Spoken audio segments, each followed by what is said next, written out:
Welcome to the Deep Dive. Okay, so today we're heading back, way back. Think Roaring Twenties Chicago. You've got the jazz, the flappers, all that energy. But underneath, speakeasies buzzing, a whole hidden world. It was the Windy City, yeah, but a lot of people knew it differently. They called it Capone's town.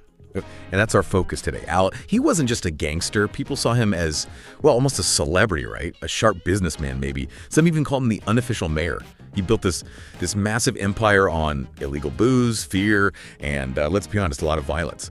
So our mission today is to really unpack that. How did this one guy, Alphonse Capone, climb out of the shadows to become, America's most infamous mob boss? We'll look at the big moments, the brutality, but also how it all came crashing down in a way nobody expected. It really gets you thinking. How does one person become so tied to a city's entire dark history? It's fascinating, isn't it? Because Capone wasn't just about brute force, though there was plenty of that. He really mastered the business of crime. He almost becomes this twisted mirror image of the American dream, that entrepreneurial spirit of the era, but channeled into, lawlessness. And his story, it just throws these blurred lines into sharp relief. The lines between business and crime, law, and total chaos, especially during Prohibition. He really did shape how we think about organized crime, creating that gangster archetype we still see everywhere. That's a great way to put it, a dark innovator. So how did he get there? He didn't just appear at the top. He started under Johnny Torrio, who was pretty savvy himself. Right, Torrio was his mentor, a key figure. But Torrio eventually got tired of the game, the constant threat, the violence. He stepped back. And Capone steps in. But he doesn't just fill the void, does he? No, not at all.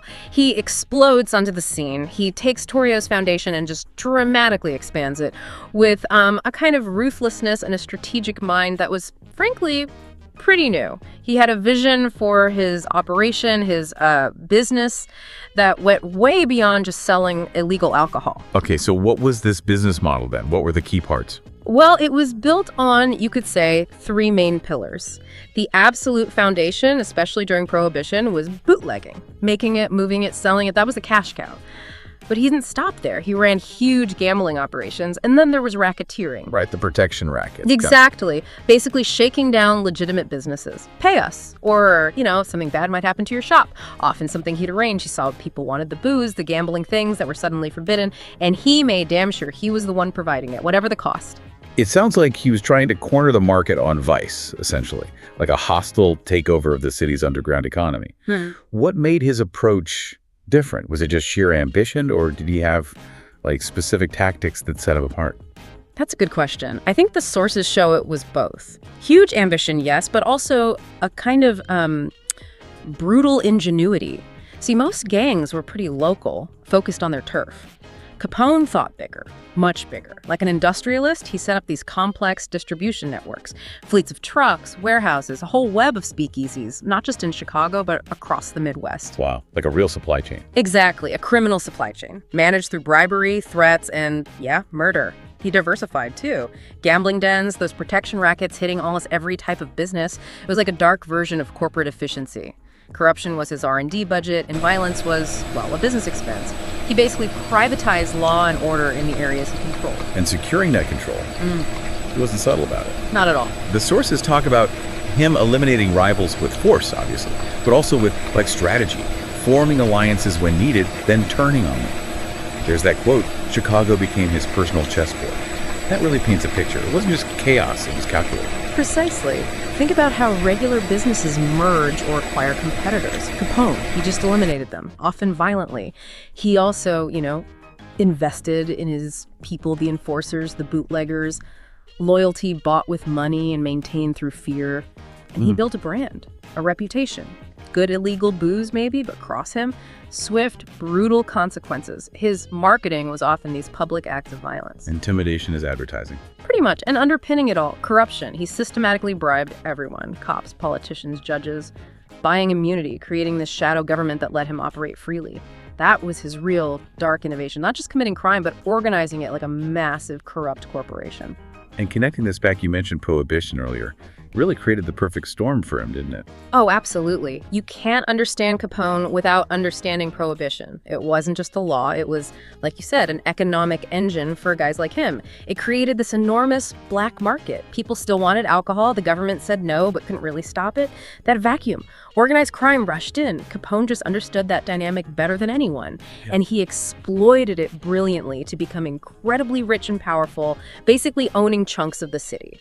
It shows how trying to legislate morality can sometimes backfire, creating huge criminal opportunities. Okay, so he builds this empire, controls huge parts of the city through fear and corruption. What comes next? Because that level of power seems to breed, well, even more violence. Which brings us to maybe the most infamous event linked to his name. February 14th, 1929, Valentine's Day. Right, a day that became synonymous not with love, but with slaughter. The St. Valentine's Day Massacre. Yeah, the details are just chilling. 7 guys from the Bugs Moran gang Moran was Capone's main rival left standing, lured to a garage on North Clark Street. They're lined up against the wall.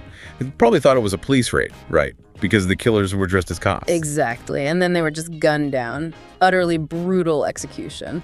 And the kicker, Capone himself wasn't even there. He was down in Florida, making sure he had an airtight alibi. Miles away. But like the sources say, everyone knew who ordered it. It showed his power. He didn't need it to be there to make things happen. His reach was absolute. So this wasn't just taking out rivals. It was something else entirely. Oh, it was way more than a typical mob hit. It was a message, loud and clear. A public demonstration of his power meant to terrify anyone left who might think of challenging him. After St. Valentine's Day, that's when he really became cemented in the public mind and in the eyes of law enforcement as public enemy number 1. That specific phrase started getting used then. Yeah, people like J. Edgar Hoover and the feds started using it to highlight the most dangerous criminals. Capone basically became the poster child for it. The sheer boldness of the massacre shocked everyone. It was a direct challenge, not just to other gangs, but to the law itself. Wow. So it wasn't just a warning shot, it was like a full-on roar. I'm in charge, and don't you forget it. Even from hundreds of miles away. It must have terrified people, but also, I don't know, created this larger-than-life image. How did the public actually react? Did it backfire? It's complicated. It definitely cemented his notoriety, made him this symbol of crime completely out of control, but it also lit a fire under the authorities and the public. People were horrified, yes, but there was also this weird fascination. He became this dark celebrity figure. Right. But the horror part was real too. It sparked this huge public outcry. How can this happen? Why can't the police stop him? It really increased the pressure on law enforcement, especially the federal government, to finally do something. It made it impossible to ignore the scale of organized crime that Prohibition had fueled. So in a way, it both boosted his legend and set the stage for his downfall. It makes you wonder, how does that kind of brutality become part of someone's legend?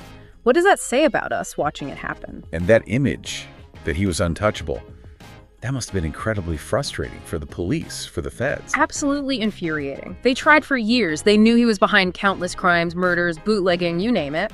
But they couldn't make anything stick. Nope.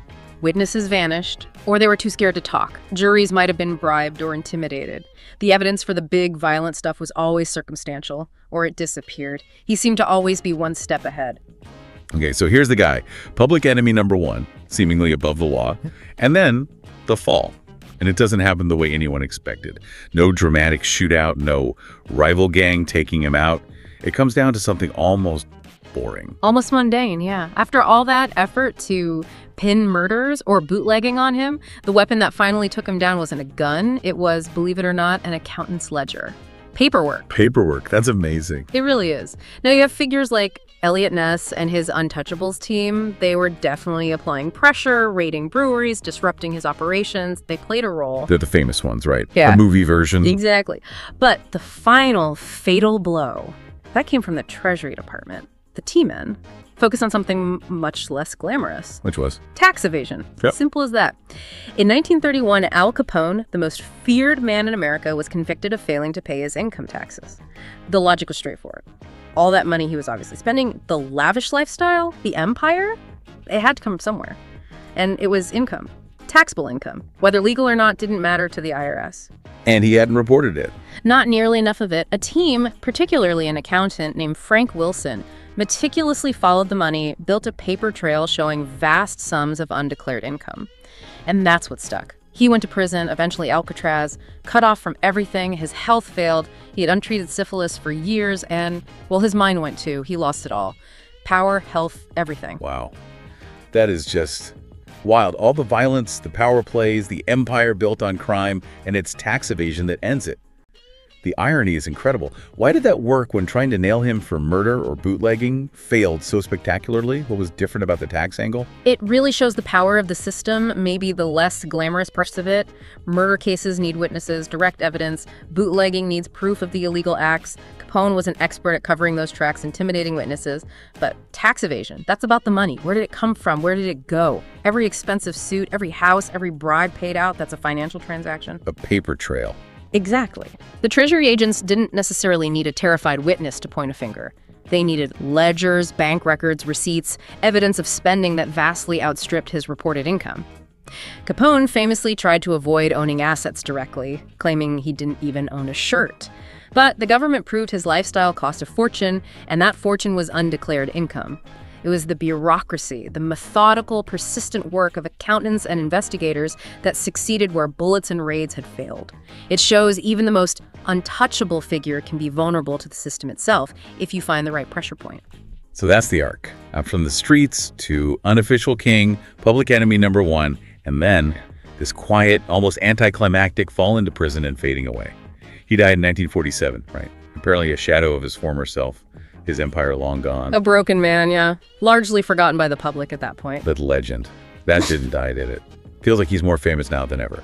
Absolutely. His legend is immortal. He basically created the blueprint for the American gangster in popular culture. Right. That mix of charisma, ruthlessness, business sense. It's an archetype that just endures. And his story still resonates. That whole idea of the blurred line between crime and business law and, well, making your own rules. Definitely. The sources make the point that even though Chicago's changed completely, his shadow is still there somehow. The questions his story raises haven't gone away. Yeah, it really makes you think, doesn't it? About power, how seductive it can be, and maybe the gray areas we sometimes let slide. It really does. And maybe that leaves us with a final thought for you listening. Where do we see echoes of Capone today? That blend of charm, sharp strategy, and utter ruthlessness. Maybe operating just outside or even pushing against the lines of the law. What can his story, his rise and fall, tell you about the real price of building an empire outside the rules and the kind of shadows that legacy can cast even decades later?